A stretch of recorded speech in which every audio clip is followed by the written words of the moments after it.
আপনারা কি জানেন হনুমানজি কি করে ভীমের অহংকার ভঙ্গ করেছিলেন? একবার ভীম জঙ্গলের মধ্যে দিয়ে যাচ্ছিলেন এবং তখনই ভীমের প্রচুর খিদে পায় আর ওনার নজর একটি নারকেল গাছের উপর পড়ে। ভীম যখনই সেই গাছটিকে নাড়ালো, ওপর থেকে একটি নারকেল পড়লো। সেই নারকেলটি মাটিতে পড়ার সঙ্গে সঙ্গে একটি বানর এসে সেই নারকেলটিকে নিয়ে চলে গেল।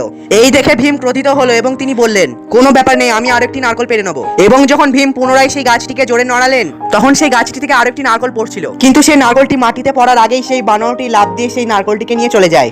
এই দেখে ভীম অবাক হয়ে গেলেন এবং তিনি ভাবলেন, নিশ্চয়ই এই বানর কোনো সাধারণ বানর নয়। এবং যখন ভীম তৃতীয়বার সেই গাছ থেকে নারকেল পাড়ার চেষ্টা করলেন, তখন সেই বানরটি খুবই দ্রুততার সঙ্গে এসে সেই নারকেলটিকে নিয়ে চলে যায় এবং তার মধ্যে থেকে জল পান করছিল।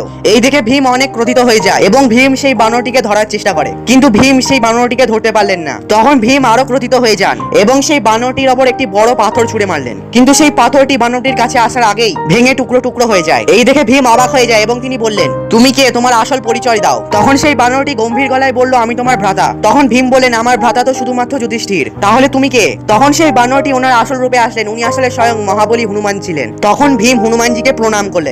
আপনিও যদি হনুমানজির সত্যিকারের ভক্ত থাকেন তাহলে কমেন্টে জয় বজরংবলী লিখতে ভুলবেন না।